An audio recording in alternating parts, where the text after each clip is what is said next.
Bonjour et bienvenue à ce webinaire spécial pour les groupes de 5 et les répondants communautaires sur les répercussions de la COVID-19 sur les demandes de parrainage de réfugiés.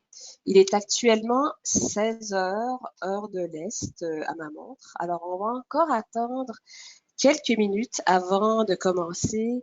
Question de donner le temps à plus de personnes de se joindre à nous. Alors, on va démarrer le webinaire pour vrai à 16h05, heure de l'Est. Restez donc en ligne et je vous remercie de votre patience. À bientôt.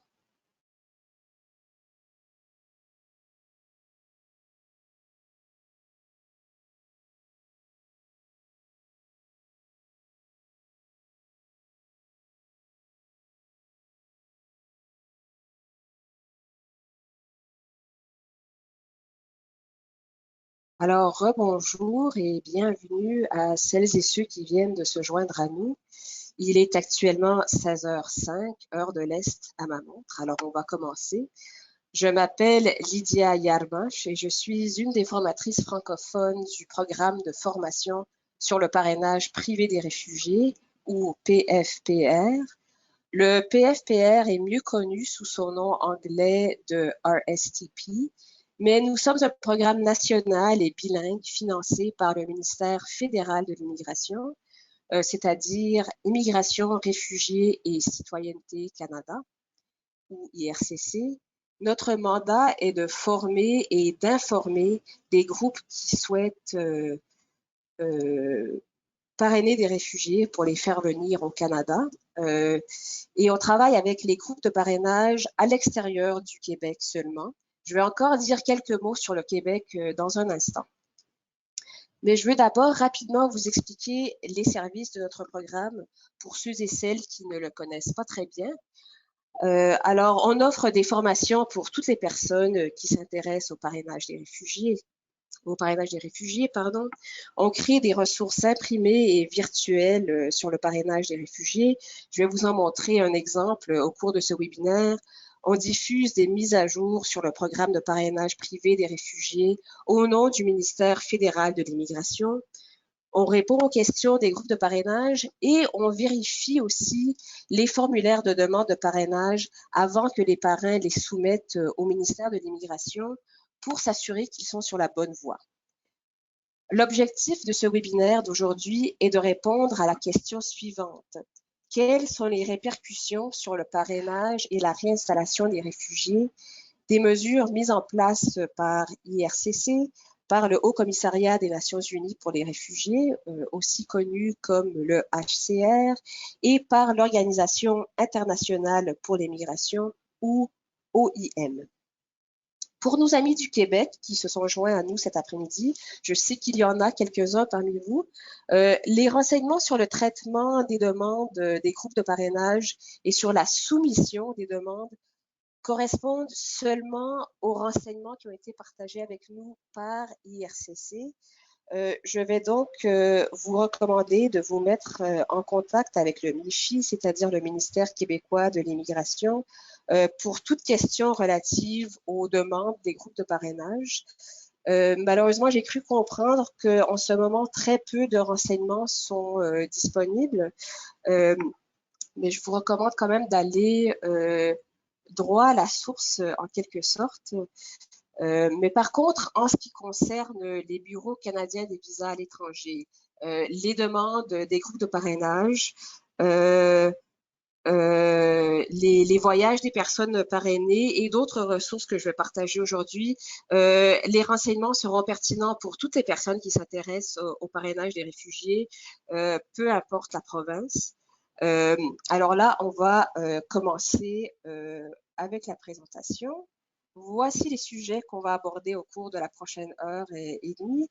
Je vais d'abord faire un survol rapide du panneau de configuration de la plateforme GoToWebinar pour que vous puissiez bien vous en servir.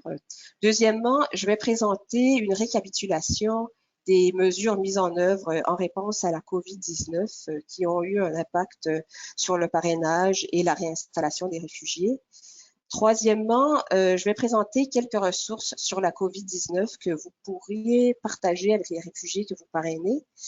Quatrièmement, je vais vous donner des conseils pour soumettre vos demandes de parrainage par courriel parce que, et j'anticipe un peu, il est toujours possible de soumettre des demandes de parrainage au ministère fédéral de l'immigration, même dans cette période de suspension de plusieurs services, mais il faut soumettre ces demandes par courriel. Et finalement, on devrait avoir à peu près une demi-heure à la fin pour des questions, mais aussi pour une discussion. J'aimerais que vous partagiez vos expériences de parrainage dans ce contexte qui n'a pas de précédent. Et j'aimerais aussi savoir quels sont vos défis et comment on pourrait vous aider et quelles ressources seraient utiles en ce moment. Et je vais aussi inviter nos participants du Québec à partager des renseignements et des ressources s'ils le souhaitent. J'ai déjà reçu un commentaire de Neil Santamaria de la TCRI à Montréal, comme quoi il n'y a pas beaucoup de renseignements du MIFI, mais on pourra utiliser cette période de discussion à la fin pour partager les ressources que vous avez quand même pu trouver. Alors, je vais commencer en vous présentant rapidement le panneau de configuration de GoToWebinar. Sur la droite de votre écran, vous devriez voir un panneau de configuration semblable à celui que je vous montre en ce moment. Si vous voulez réduire ce panneau de configuration parce que vous trouvez qu'il prend trop de place, il suffit de cliquer sur la flèche orange que je montre en ce moment. Et si plus tard vous voulez ragrandir ce panneau de configuration, vous pouvez cliquer sur la même flèche orange. Ensuite, vous pouvez cliquer dans la section audio du panneau de configuration pour vous assurer que vos haut-parleurs ou que votre casque d'écoute sont bien connectés. Une remarque supplémentaire sur le son, c'est que votre son est coupé en ce moment. Alors, je ne vous entends pas. Mais à la fin du webinaire, pendant cette séance de questions et de discussions, vous pourrez soumettre vos questions, vos commentaires de deux façons différentes. La première façon, c'est que vous pourrez lever la main comme à l'école en cliquant sur l'icône de la main que je vous montre en ce moment. Et à ce moment-là, je vais allumer votre son et vous pourrez poser votre question oralement. La deuxième possibilité, c'est de taper votre question ou votre commentaire dans la boîte à questions que je montre en ce moment, qui est vers le bas du panneau de configuration. Vous pouvez même envoyer des commentaires pendant ou des questions pendant le webinaire et je vais lire ces questions et ces commentaires à la fin du webinaire dans l'ordre dans lequel je les recevrai. Et vous pouvez aussi vous servir de cette boîte à questions en cas de difficulté technique. Si, par exemple, vous ne m'entendez plus, vous pouvez me taper un message dans cette boîte et j'essaierai de trouver une solution pour vous. Je voudrais en fait faire l'essai de cette boîte à questions maintenant pour m'assurer que vous m'entendez bien. Si vous m'entendez, je vous demande de taper oui en ce moment dans cette boîte à questions pour m'assurer que tout le monde entend. Neil m'a répondu, merci. Je vais voir et Hugo m'a répondu aussi. Merci beaucoup. Ça me rassure que vous m'entendez. Et il me reste, et Bélise aussi m'a répondu. Parfait, merci beaucoup.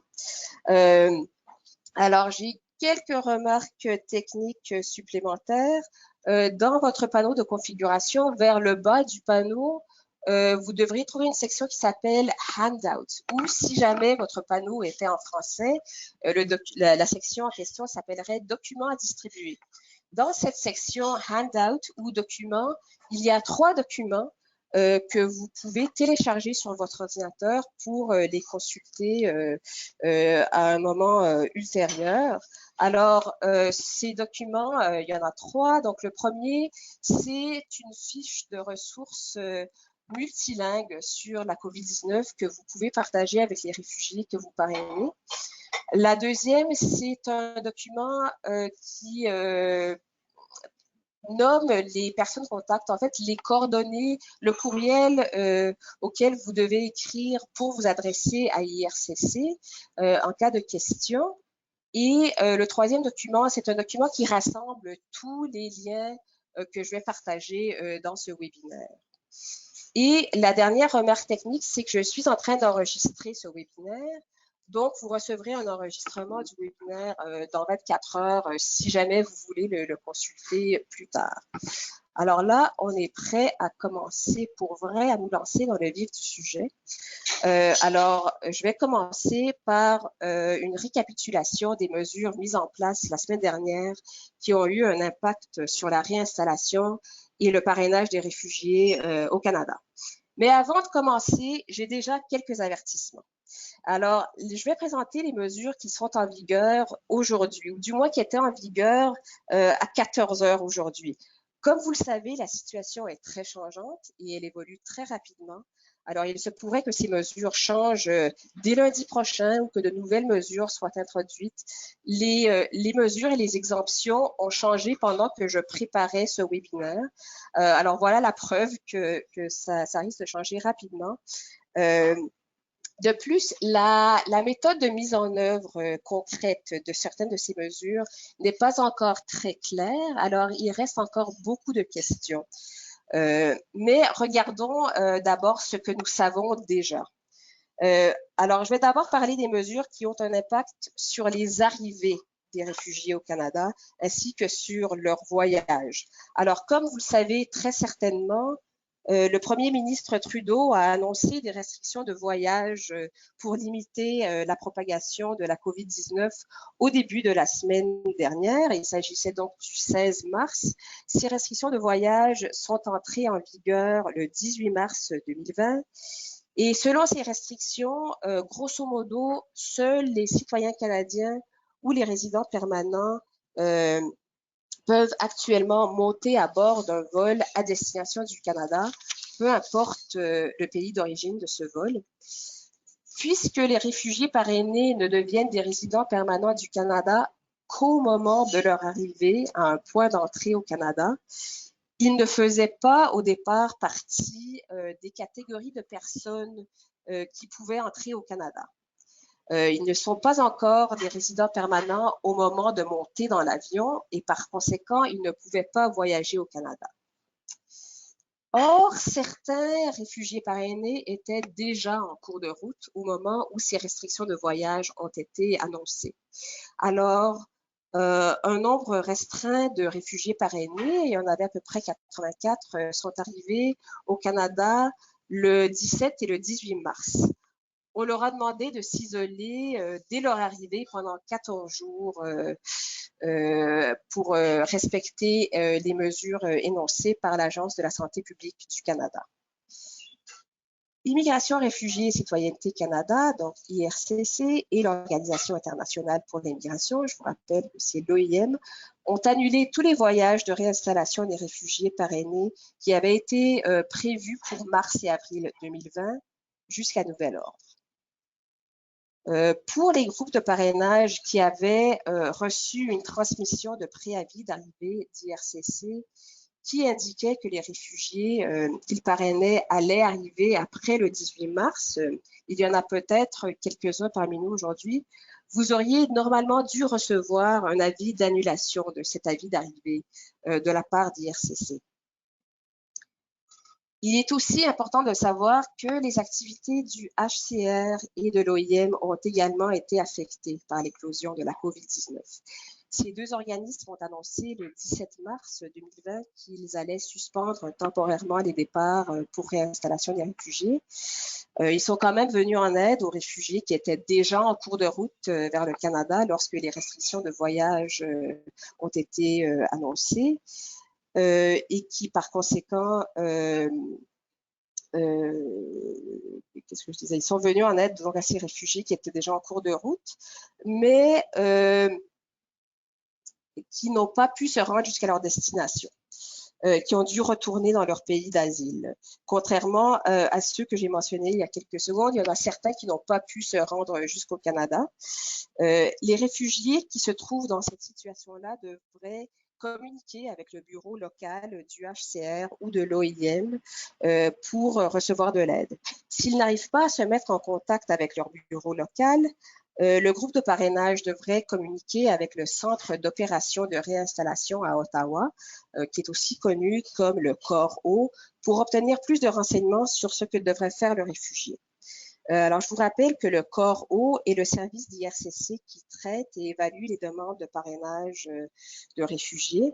Et l'adresse du corps O se trouve dans le document avec les personnes ressources principales à IRCC que j'ai mis dans la section Handout. Le HCR et l'OIM, dans la mesure du possible, continuent d'aider les réfugiés dont la demande de réinstallation au Canada avait été approuvée, mais qui ne sont pas actuellement en mesure de voyager au Canada à cause des restrictions de voyage. Alors, voilà donc la situation qui était en vigueur vers le milieu de la semaine dernière. Vendredi dernier, le 20 mars 2020, le gouvernement fédéral a annoncé des exemptions à ces restrictions de voyage. IRCC en particulier a annoncé que les réfugiés parrainés possédant un visa de résident permanent valide émis avant l'annonce ou la mise en œuvre des restrictions de voyage feraient partie de ces catégories d'exemption et qu'ils pourraient par conséquent être en mesure de voyager au Canada une fois que les exemptions auraient été mises en place.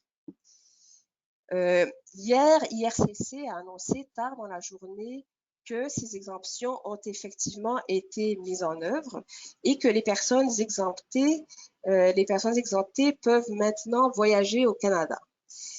Les réfugiés parrainés qui possédaient déjà un visa de résident permanent valide ou dont la demande de résidence permanente avait été approuvée avant l'annonce de ces restrictions de voyage pourraient donc en principe voyager au Canada dès maintenant. Toutefois, il y a plusieurs facteurs à prendre en compte avant de prendre cette décision de voyager. Premièrement, il y a actuellement très peu de vols à destination du Canada qui sont disponibles et plusieurs autres pays ont fermé leurs frontières ou imposé leurs propres restrictions de voyage. Ensuite, c'est normalement l'OIM qui organise les vols des réfugiés parrainés, mais la capacité de l'OIM de faciliter les déplacements à l'heure actuelle n'est pas très claire.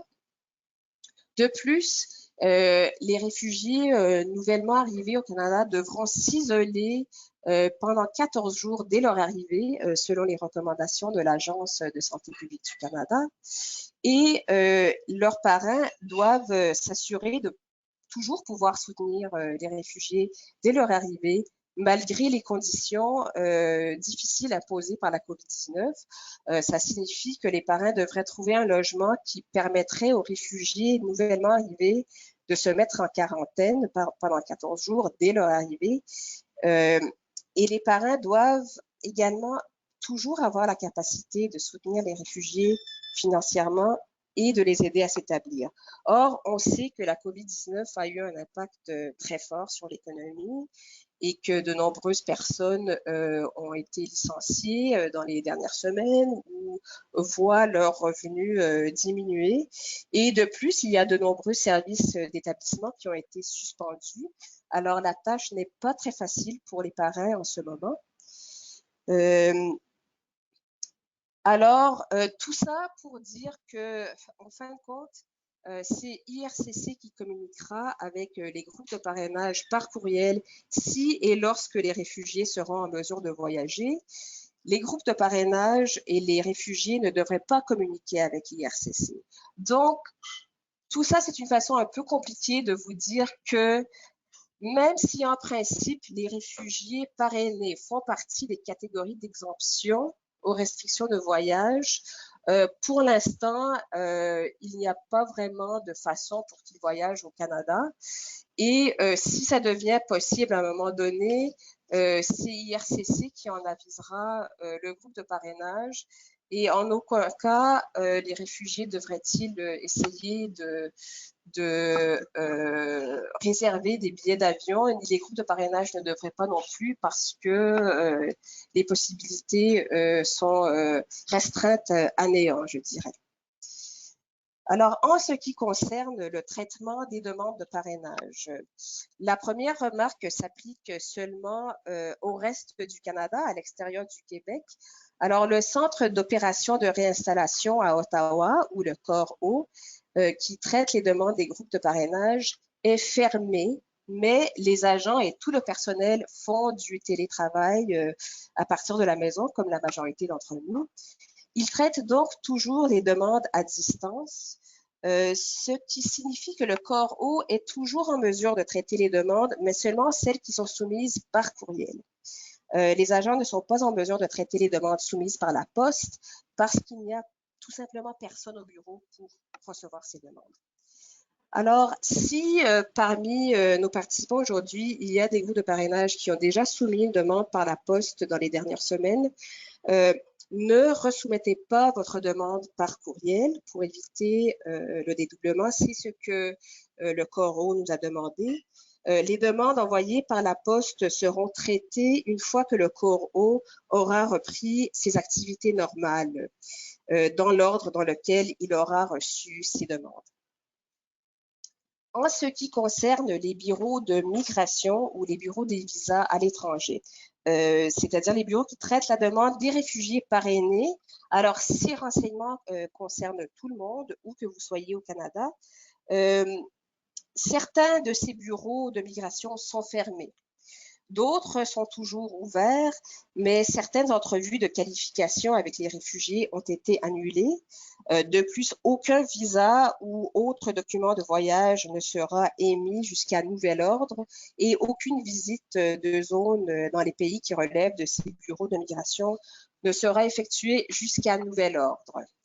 Il y a également d'autres bureaux de migration qui n'effectuent en ce moment que des opérations essentielles, ce qui signifie en ce moment qu'ils ne fournissent que de l'assistance consulaire aux citoyens canadiens.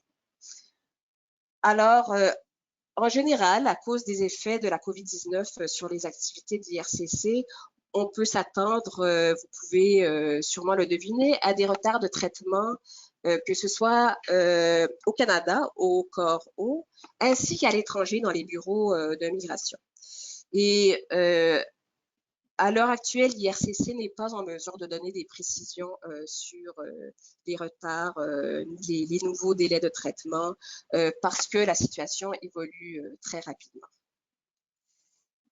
Alors, parmi toutes ces mauvaises nouvelles, j'ai quand même des relativement bonnes nouvelles pour les réfugiés parrainés qui sont arrivés il y a plus d'1 an au Canada et qui doivent par conséquent commencer à rembourser leurs frais de transport.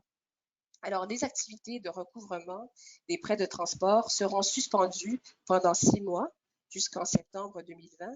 Les nouveaux arrivants qui ont des questions sur leurs prêts ou qui souhaiteraient prendre d'autres dispositions pour effectuer leur paiement peuvent communiquer avec les services de recouvrement des prêts d'IRCC en appelant le numéro qui est à l'écran ou en écrivant à l'adresse qui est à l'écran. Et ce numéro et cette adresse se trouvent aussi dans le document lien partagé dans la section Handout.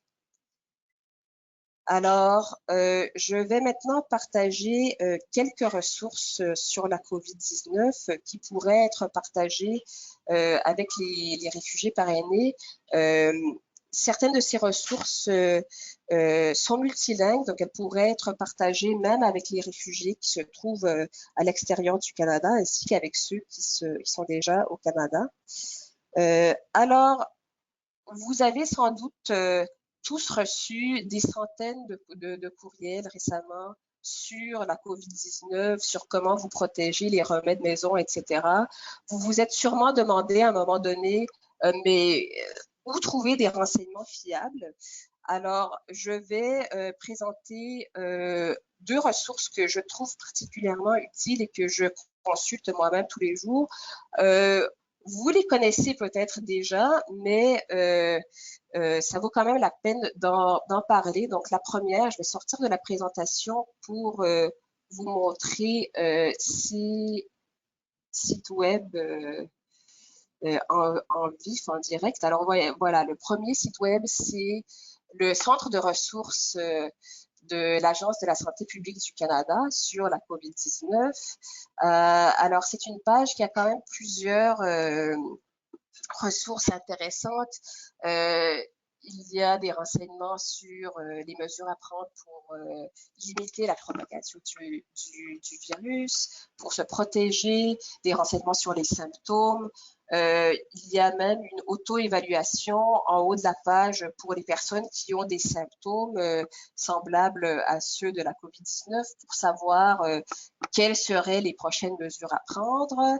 Je dois avouer que j'ai fait cette auto-évaluation plusieurs fois.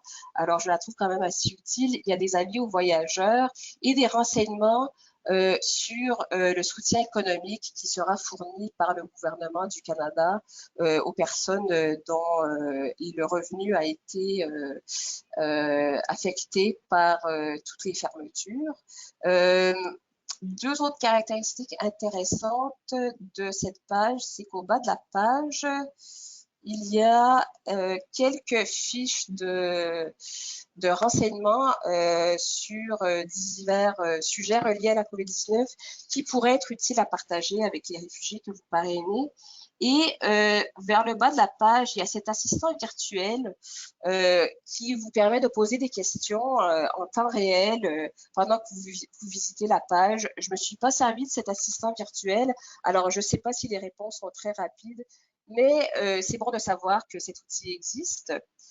Et puis, l'autre ressource incontournable que je vais présenter, c'est évidemment le site web de l'Organisation mondiale de la santé, qui présente aussi des renseignements sur les mesures de protection, des renseignements pour en finir avec les idées reçues sur la COVID-19.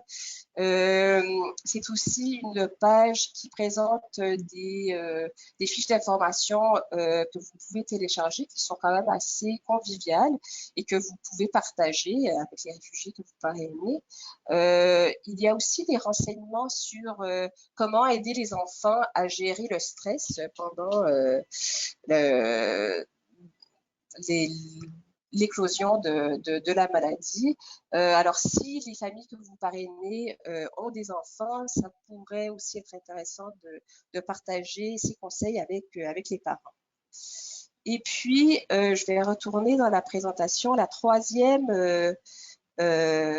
source de renseignements fiables que je recommande, c'est le site web de votre autorité de santé publique locale ou provinciale. Il y a évidemment des fiches de renseignements sur ces pages aussi, mais le site local de votre autorité de santé publique vous indiquera quoi faire si vous avez des symptômes et où vous rendre si vous devez passer le test de dépistage de la COVID-19. Et plusieurs de ces autorités locales de santé publique ont aussi élaboré des ressources multilingues qui sont très utiles. Et en parlant de ressources multilingues, je vais aussi vous inviter à faire un tour sur notre site web. Alors, je vais vous montrer nos ressources pertinentes relatives à la COVID-19. Pardon. J'avais tout préparé à l'avance, mais j'étais allée un peu trop loin. Alors, je dois retourner en arrière. Donc, voilà, dès que vous arrivez sur notre page d'accueil, surlignée en jaune, il y a nos ressources sur la COVID-19. Alors, voilà, nous avons créé une fiche de ressources la semaine dernière, de ressources en plusieurs langues différentes. Donc, il y a des fiches d'information, mais aussi quelques vidéos dans plusieurs langues différentes. On a vraiment essayé de nous concentrer sur les langues qui sont parlées le plus fréquemment par les réfugiés qui sont réinstallés au Canada. Mais certains de ces renseignements pourraient aussi être partagés avec les réfugiés qui se trouvent encore à l'extérieur du Canada, étant donné que finalement, cette maladie affecte presque tous les pays en ce moment. Alors, plus on partage de renseignements, plus on aide les gens. Et puis, la deuxième ressource qu'on vient de mettre sur notre page d'accueil, c'est une mise à jour que nous a envoyée IRCC sur la soumission des demandes de parrainage. Et voilà, tous les renseignements que j'ai présentés sur le traitement actuel des demandes de parrainage vient finalement de ce petit communiqué de presse.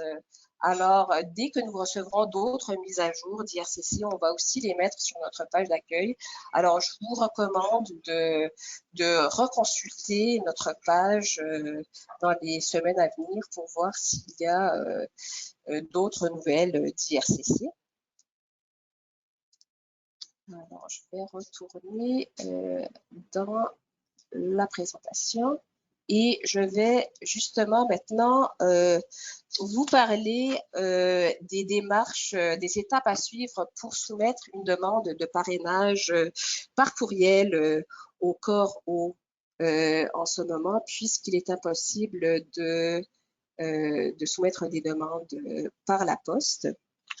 Et puis, je le rappelle que ces renseignements ne s'appliquent que au groupe de parrainage qui se trouve à l'extérieur du Québec. Alors, avant de soumettre la demande, vous devez vous assurer des choses suivantes. Alors, assurez-vous que tous les formulaires sont tapés à l'ordinateur et signés à la main, qu'ils ont été complétés dans leur intégrité et que tous les documents d'appui ont été rassemblés. Ensuite, assurez-vous que le formulaire de demande générique pour le Canada, l'IMM 0008, c'est-à-dire le formulaire de demande de résidence permanente du réfugié parrainé, assurez-vous que ce formulaire est bien validé et qu'il contient les codes à barre 2D.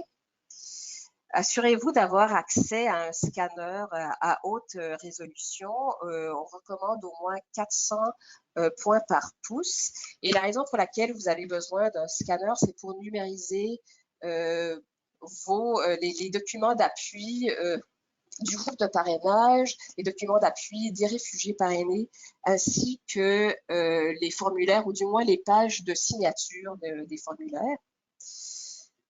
Ensuite, assurez-vous que vous soumettez un seul dossier de demande par courriel et assurez-vous de ne pas envoyer de fichiers compressés de type zip ou RAR et de ne joindre que des fichiers PDF et des fichiers d'images.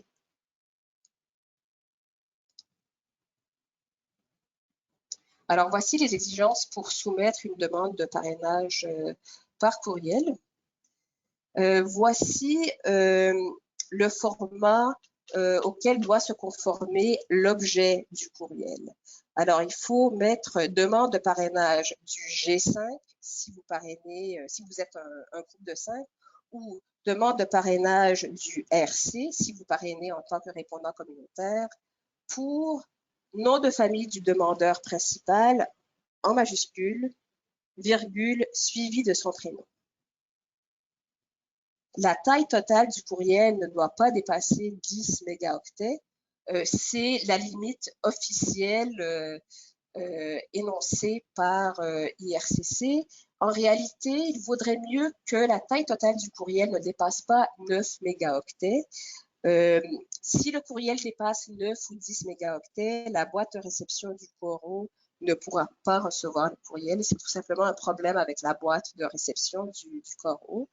Et le courriel vous sera donc renvoyé. Alors, si votre courriel dépasse 9 ou 10 mégaoctets, envoyez votre demande divisez-la dans plusieurs courriels et numérotez chacun de ces courriels dans l'objet.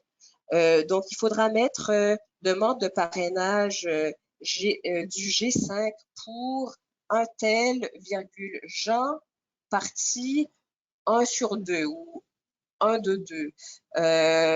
Demande de parrainage du G5 pour un tel, virgule, Jean, partie 2 sur 2, etc. Et non seulement la taille totale du courriel est limitée, mais de plus, la taille de chaque pièce jointe individuelle ne doit pas dépasser 5 mégaoctets. Sinon, encore une fois, la boîte de réception du Coro ne pourra pas recevoir ce courriel. Alors, tous les formulaires et les documents d'appui doivent être organisés en un minimum de 6 pièces jointes. Ces 6 pièces jointes sont les suivantes. La première pièce jointe doit comprendre tous les formulaires et tous les documents des répondants, c'est-à-dire des parrains. Ce document, qui doit être en format PDF, devrait inclure le formulaire d'engagement de parrainage et plan d'établissement, les évaluations de chaque répondant, les formulaires du profil financier de tous les membres du groupe qui contribuent financièrement, des copies des passeports canadiens ou des cartes de résident permanent des membres du groupe, une copie des vérifications de casier judiciaire, une copie du T4 ou de l'avis de cotisation des parrains qui contribuent financièrement au parrainage, des documents de la banque si le groupe ouvre un compte bancaire en fiducie et des preuves de la provenance des fonds en fiducie. En passant, je vais vous montrer un exemple de chacune de ces pièces jointes dans quelques minutes. Alors, vous pourrez voir plus clairement de quoi il s'agit. Vous n'aurez pas juste à écouter ma très longue énumération des documents à inclure. Mais sachez que cette pièce jointe doit être nommée comme suit: nom de famille du demandeur principal en majuscule, virgule, prénom, tiret, document du répondant.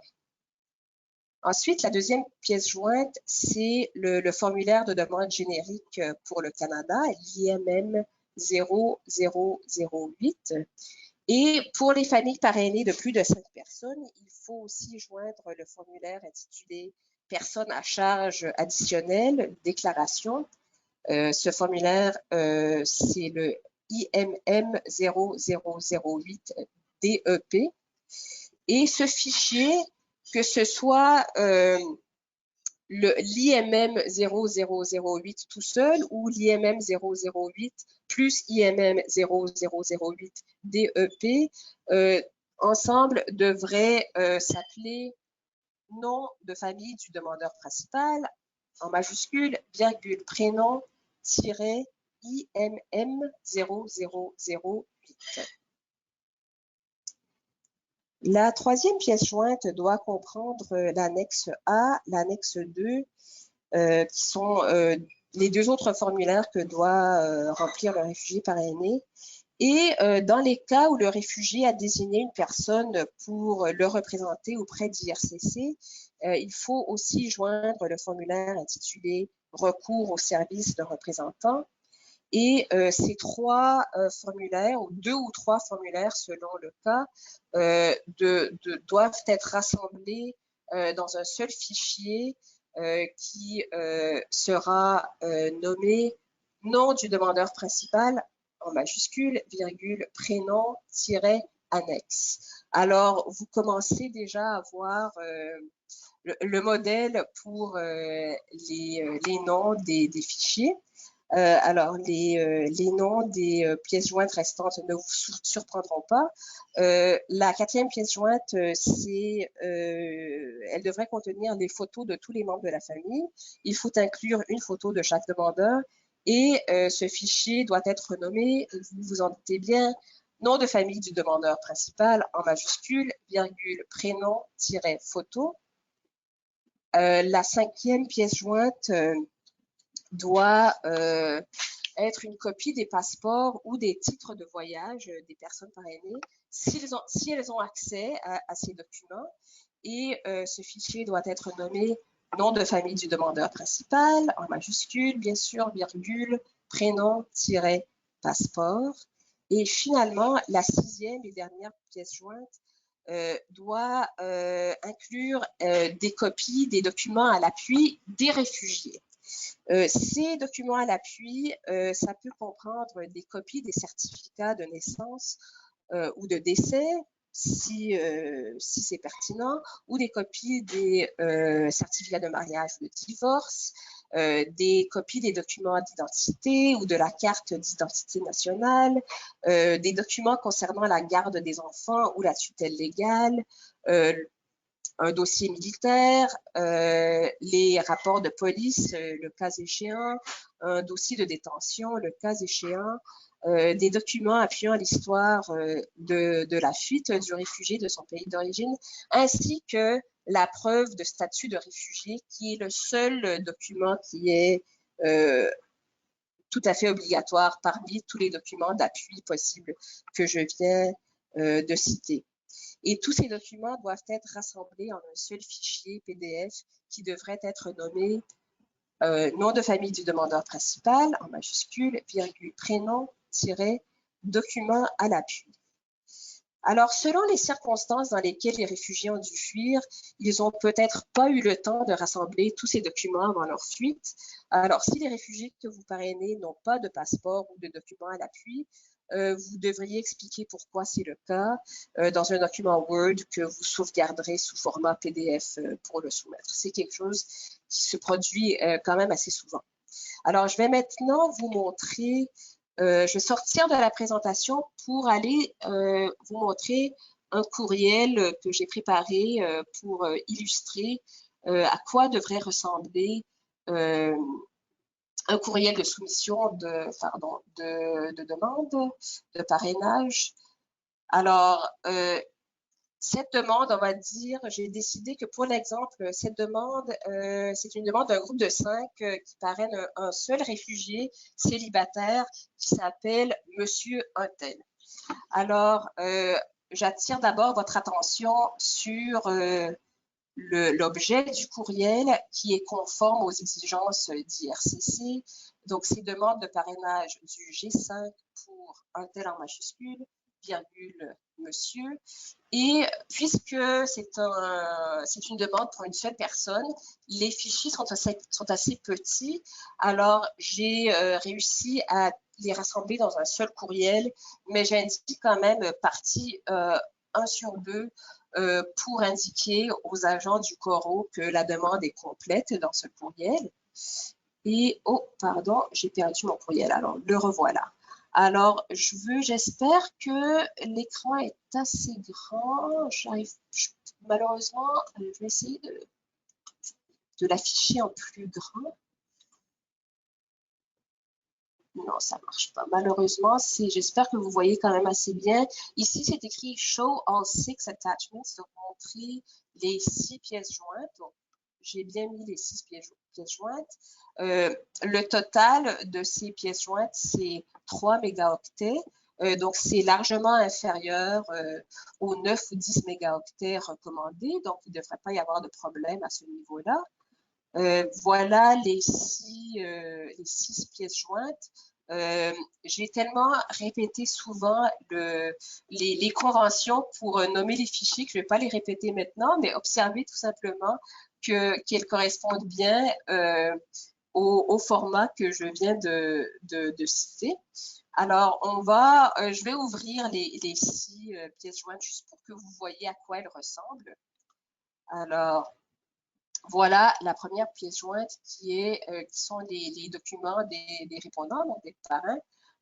Donc, on a placé au début les documents à l'appui, donc les passeports ou les cartes de résident permanent des parrains. Ensuite, viendraient les vérifications des casiers judiciaires. Ensuite, les preuves du revenu, seulement pour les parrains qui contribuent financièrement. Donc, il s'agirait de T4 ou d'avis de cotisation.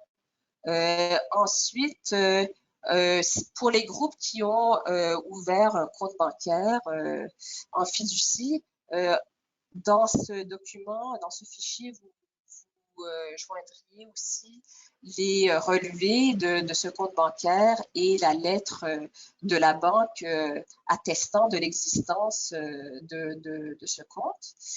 Et ensuite viendraient les preuves de comment vous avez ramassé les fonds qui sont dans ce compte bancaire en fiducie. Et ensuite viendraient finalement tous les formulaires des groupes de parrainage, les uns à la suite des autres, donc en commençant par l'engagement de parrainage et plan d'établissement qui serait normalement complété par tous les membres du groupe de 5. Donc le voilà. Et ensuite, viendraient les évaluations du répondant de chaque membre du groupe, l'un à la suite des autres. Donc, voici l'évaluation du parrain 1, ensuite celle du parrain 2, celle du parrain 3, celle du parrain 4, celle du parrain 5, et ensuite viendraient les profils financiers des membres du groupe qui contribuent financièrement, qui contribuent une partie de leur revenu après l'arrivée des réfugiés. On va dire que dans ce groupe, tous les 5 parrains vont verser une partie de leur revenu après l'arrivée. Donc, on mettrait les profils de chaque parrain les uns à la suite des autres. Voilà le profil du parrain 1 et celui du parrain 2 et celui du parrain 3, celui du parrain 4 et finalement celui du parrain 5. Alors, comme vous avez remarqué, j'ai dû fusionner plusieurs documents qui au départ étaient distincts dans un seul fichier. Alors, sachez qu'il faut quand même manipuler les documents pour pouvoir les préparer pour les soumettre par courriel.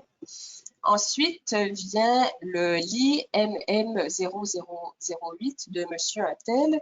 Alors, j'ai eu des difficultés techniques, ça m'arrive à moi aussi, avec ce formulaire. Alors, je vais vous le montrer sur mon ordinateur, juste pour que vous voyez de quoi il a l'air. Alors, dans ce cas-ci, puisque Monsieur Untel n'a pas d'enfant, ni d'époux ou d'épouse. Les renseignements dans ce formulaire sont seulement ses renseignements à lui. Tout ce fichier ne comporte est composé uniquement de ce formulaire 008. Dans ce cas-ci, il n'y a pas d'autres documents qui ont été fusionnés avec ce formulaire. Et puis, l'autre chose que je vais vous montrer, c'est les codes à barre 2D à la fin de ce formulaire qui sont lisibles. Alors, il faut s'assurer qu'ils sont bel et bien lisibles pour le corps haut. Et maintenant, je vais revenir dans mon courriel. On va passer à la 3e pièce jointe, qui est celle des annexes.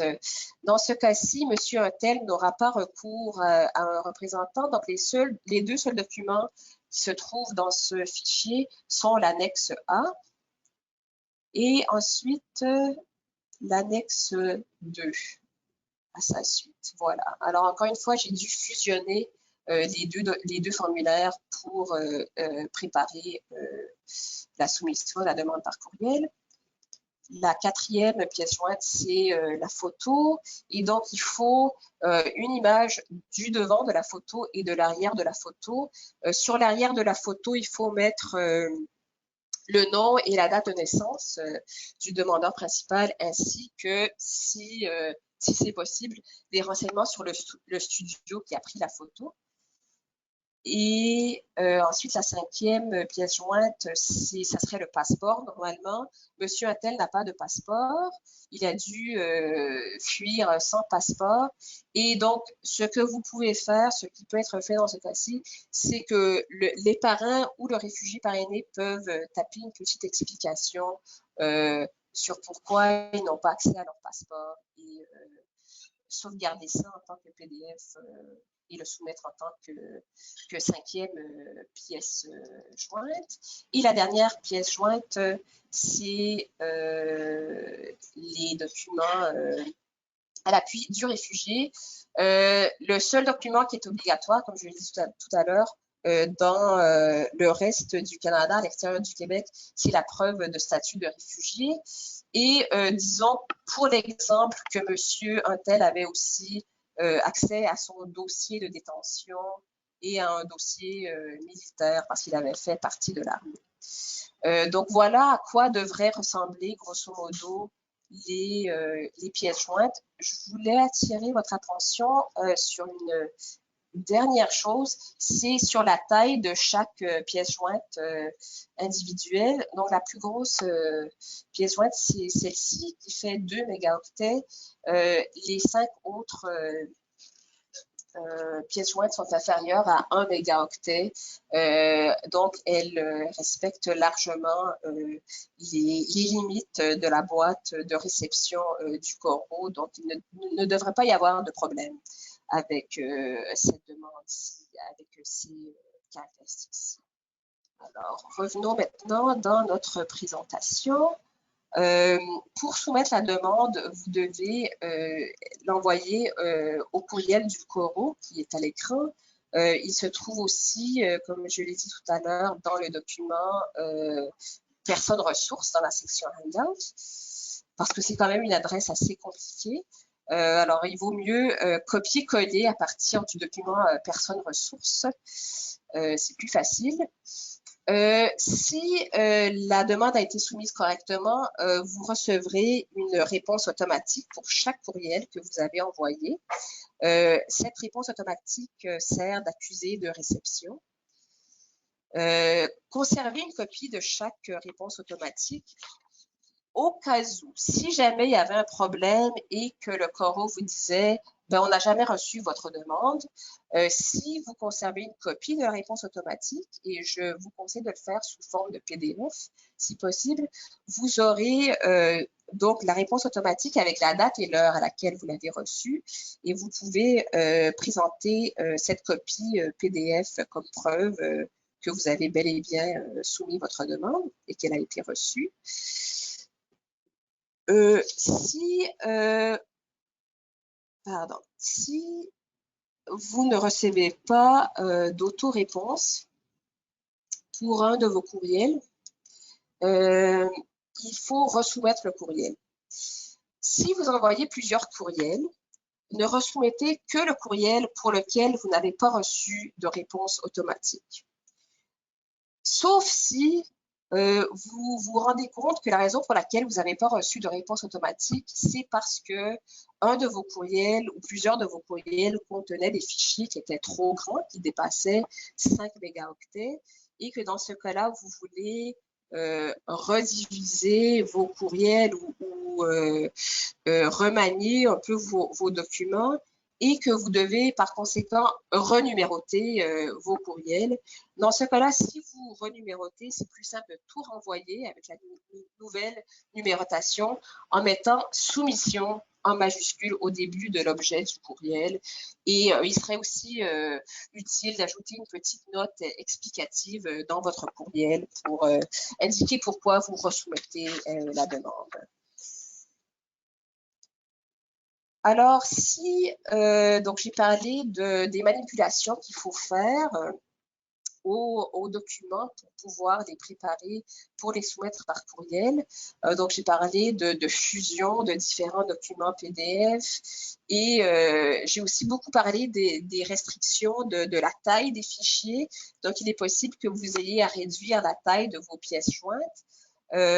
Alors, voici 2 logiciels dont vous pouvez vous servir pour ce faire. Le premier s'appelle I Love PDF et le deuxième s'appelle Small PDF.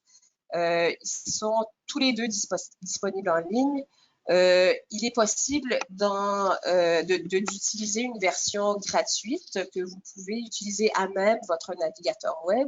Vous n'êtes pas obligé d'installer quoi que ce soit.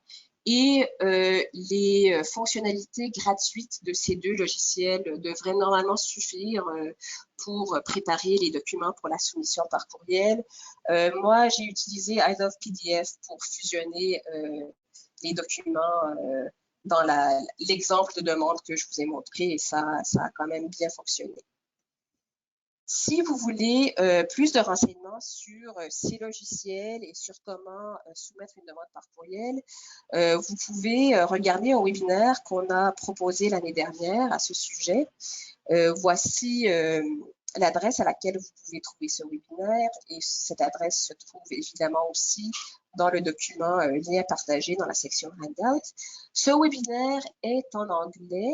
Alors, si vous avez des questions sur son contenu, n'hésitez pas à communiquer avec moi Je vais partager mes coordonnées à la fin. En général, il peut être assez compliqué de manipuler les PDF. Alors, si vous avez un problème technique quelconque, je connais quand même quelques petits conseils, quelques astuces. Alors, n'hésitez pas à communiquer avec moi.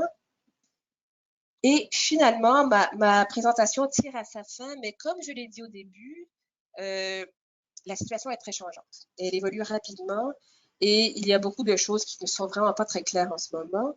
Alors, je vais vous proposer 2 ressources pour rester à jour en matière de parrainage des réfugiés en ce qui concerne les renseignements diffusés par IRCC. Alors, la première ressource, c'est de vous abonner à notre liste de diffusion. Alors, je vais vous montrer comment faire. Je sais que vous recevez tous plein de courriels en ce moment et je ne veux pas en rajouter, en remettre dans votre boîte de réception, mais c'est quand même une bonne façon de rester à jour sur ce qui concerne le parrainage des réfugiés. Alors, nous voici sur la page d'accueil de notre site web et il faut faire défiler vers le bas de cette page d'accueil. Voilà notre liste de diffusion et il suffit de cliquer sur s'abonner et là, vous aurez à remplir, à saisir quelques renseignements de base pour vous joindre à notre liste de diffusion. Si dans quelques semaines, vous en avez marre, vous ne voulez plus recevoir nos courriels, vous pouvez vous désabonner assez facilement. Et la deuxième ressource que je veux partager, c'est la page d'IRCC sur l'incidence qu'a la COVID-19 sur les activités à IRCC. Alors, c'est une page surtout de questions et de réponses, comme vous pouvez voir. Les renseignements pertinents sur le parrainage des réfugiés que j'ai présentés sont quand même inclus dans cette page.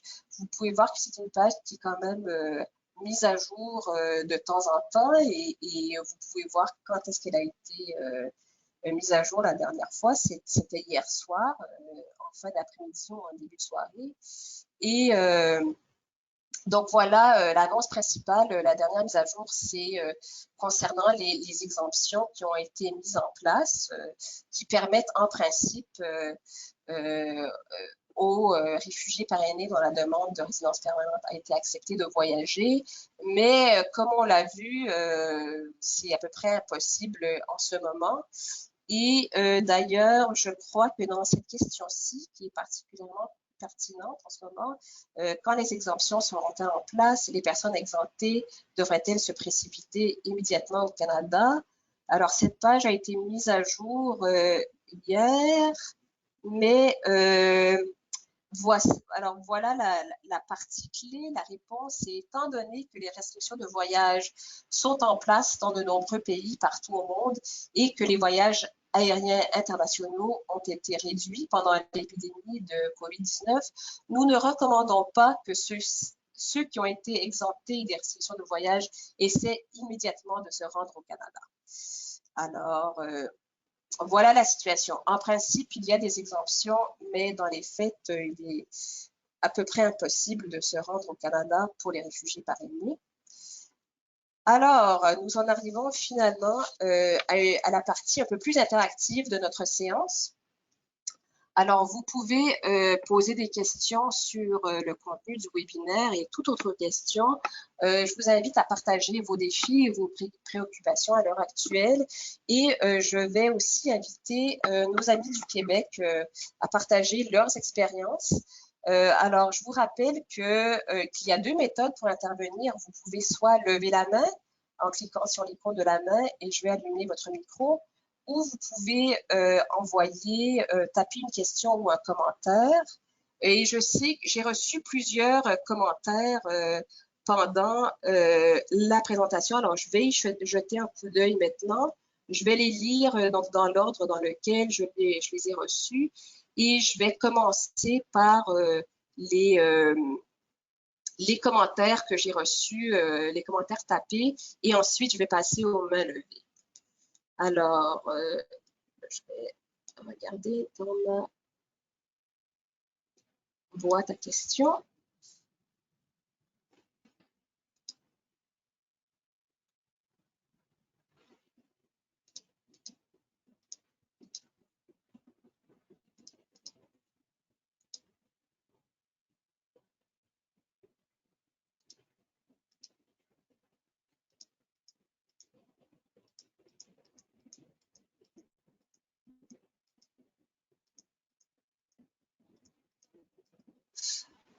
Alors, voici une question de Neil Santamaria de la TCRI à Montréal. En fait, Neil, je vais répondre à ta question, mais je vais aussi allumer ton micro pour que tu puisses intervenir. Alors, la question, c'est existe-t-il... ah, je crois que Neil a coupé son propre micro, mais si tu veux allumer ton micro, d'accord, je vois la main levée. Alors voilà, ton micro est allumé. Je vais lire ta question. D'abord, existe-t-il des consignes officielles d'IRCC sur le sujet? Comment concilier obligation de parrainage et confinement? Euh, Malheureusement, pour l'instant, il n'y en a pas. Les recommandations officielles, c'est que les groupes de parrainage doivent continuer à s'acquitter de leurs responsabilités envers les réfugiés parrainés, ce qui effectivement n'est pas très évident lorsqu'on n'a pas le droit de voir la personne en chair et en os. Euh, alors, les recommandations que j'ai vues pour l'instant, il n'y a rien d'officiel, mais ce que font certains groupes de parrainage, c'est que ils se servent de la technologie. Pour ceux qui sont en mesure de le faire, ils font des rencontres par Skype, Zoom ou WhatsApp, Viber, etc. J'ai aussi entendu parler, parce qu'il y a évidemment des personnes qui ne se sentent pas très à l'aise avec la technologie, et simplement parce qu'on recommande de se servir de la technologie à cause de l'épidémie, ça ne veut pas dire que les gens vont tout de suite savoir comment s'en servir. Alors, j'ai entendu parler de groupes de parrainage qui rencontrent les personnes qu'ils parrainent dans un lieu public extérieur assez grand, comme par exemple en milieu rural, il y a des groupes de parrainage qui rencontrent les réfugiés qu'ils parrainent dans des champs, tout simplement parce ils peuvent quand même se voir en personne, mais ils peuvent maintenir une distance physique assez importante. Alors voilà, donc pour l'instant, par rapport au contact, j'ai entendu technologie et rencontres en personne, mais à très grande distance, dans des contextes physiques qui permettent une très grande distance. Neil, je te laisse la parole maintenant. Je ne sais pas si tu avais d'autres ressources à recommander ou d'autres mises à jour sur la situation au Québec. Oui, voilà, c'est ça. Alors, plusieurs choses parce que la situation au Québec évolue très vite. Par exemple, on a appris aujourd'hui que toutes les personnes seraient couvertes par la RAMQ, c'est-à-dire c'est l'Agence Santé du Québec, si tu veux. Mhm. Donc, ils seraient couverts bien pour les dépistages que pour les frais d'hospitalisation. Alors, en principe, le gouvernement du Québec a parlé juste de la Covid, des frais en lien avec la Covid-19. Mais on se demandait justement si cela serait étendu en cette période un petit peu spéciale à d'autres maladies que la Covid-19 ou pas. Pour le reste, oui, oui, je voulais aussi signaler le fait que je vous avais mis des ressources parce qu'on a fait une sorte de webinaire justement hier et aujourd'hui à la TCRI sur la Mhm. situation, mais plus au Québec. Et donc, Oui, tu parlais de ressources tout à l'heure en disant qu'il y oui, avait beaucoup de ressources qui malheureusement ne pouvaient pas prendre en compte le Québec. Donc, je vous ai mis des ressources qui prennent en compte le Québec dans la d'accord. boîte de clavardage. Oui, je les ai bien vus. Merci beaucoup. Je vais les mettre dans le courriel de suivi que tous les participants vont recevoir demain. Je Merci vais beaucoup. publier ces ressources, comme ça tout le monde y aura accès. Alors, merci beaucoup, Neil, d'avoir partagé ces ressources très précieuses pour nos amis au Québec. Et d'autres mises à jour sur le Québec ou d'autres expériences à partager du point de vue québécois?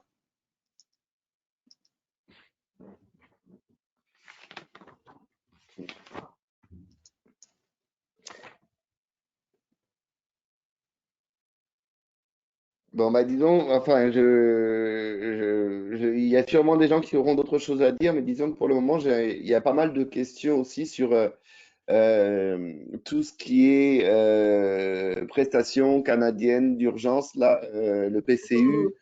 euh, et voilà, il y a beaucoup de questions, notamment une qui m'avait été posée il n'y a pas longtemps, de savoir si une personne qui travaillait pendant sa période d'engagement, qui vient Mhm. d'être licenciée en raison de Covid-19, pouvait avoir droit au PCU ou pas.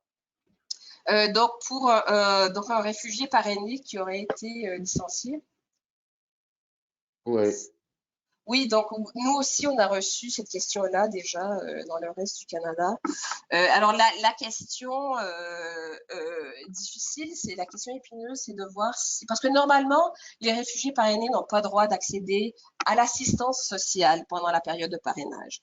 S'il se trouvait qu'un réfugié parrainé touchait à l'assistance sociale, le groupe de parrainage pourrait avoir des ennuis.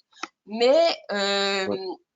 les prestations, ces prestations canadiennes d'urgence, l'assurance emploi en général est considérée comme une forme de revenu et non d'assistance sociale.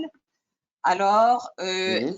les réfugiés parrainés qui reçoivent l'assurance emploi en ce moment, c'est considéré comme une source de revenus. Donc, c'est tout à fait possible, absolument. Et les parrains n'auraient aucun problème. Euh, Ok. Personne n'aurait le droit de les dénoncer.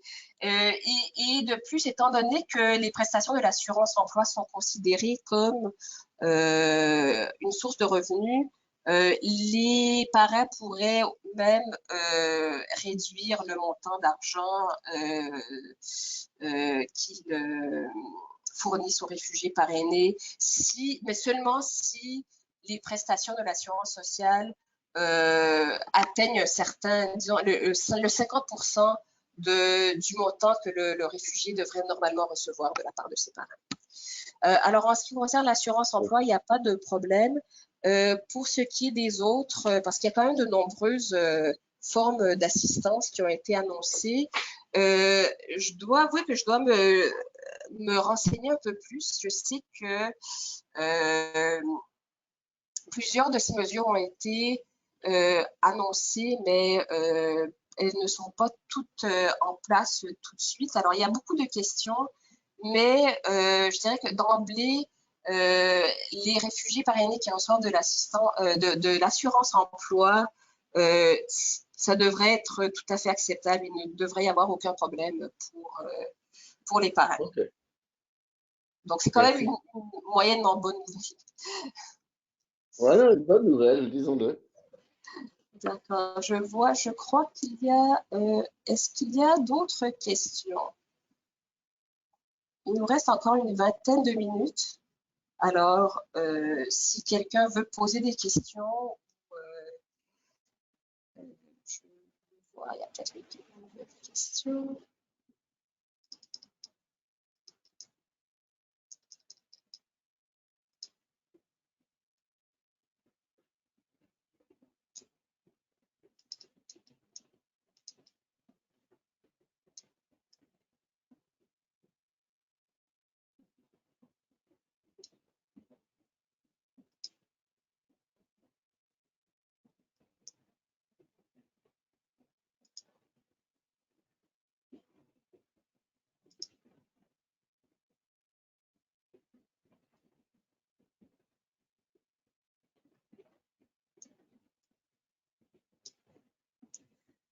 Alors, je ne vois pas d'autres questions. Ou est-ce qu'il y a euh, des groupes de parrainage qui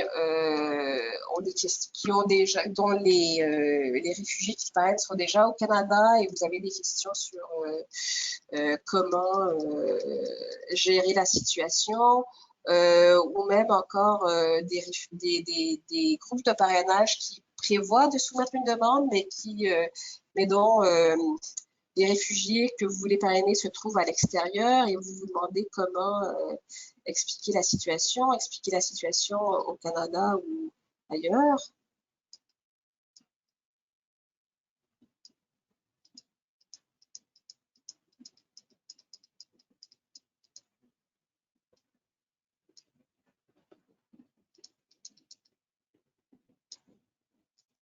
je remarque que j'ai oublié d'afficher mes coordonnées. Ah, je vois qu'il y a une question dans la boîte, une question de Bélise. Est-ce que ce nouveau moyen de soumettre les demandes de parrainage de réfugiés s'applique seulement aux groupes de 5 et aux répondants communautaires? Merci pour cette question, Bélise. Alors, en fait, ce n'est pas un nouveau moyen. Il est possible depuis plusieurs années ou quelques années de soumettre la demande soit par écrit, soit par la poste, soit par courriel. Le corps haut préfère en fait les demandes soumises par courriel, même en temps normal. Et il encourage vivement, de plus en plus vivement, je dirais, les parrains à soumettre leurs demandes par courriel. Ça réduit le délai de traitement, donc les demandes soumises par courriel sont traitées plus rapidement. Mais en ce moment, c'est la seule façon de soumettre les demandes de parrainage. Mais pour répondre à votre question directement, Bélise, c'est la méthode de soumission des demandes de parrainage par courriel s'applique à tous les types de groupes de parrainage, donc les groupes de 5, les répondants communautaires, ainsi que les signataires d'entente de parrainage. C'est la seule façon, on peut pas, les agents du CORO ne peuvent tout simplement pas recevoir les demandes envoyées par la poste en ce moment. Donc, c'est pour ça que la seule façon de soumettre les demandes est par courriel en ce moment, mais c'est déjà la méthode qui est préférée de loin par les agents du Centre d'opération de réinstallation à Ottawa.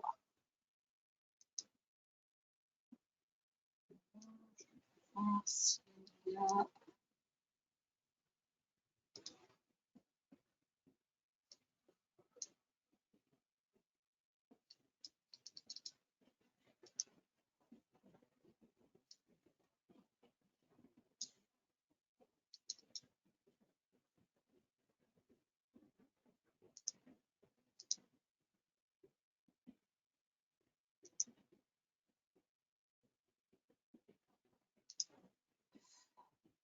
Alors voilà, s'il n'y a pas d'autres questions ou commentaires,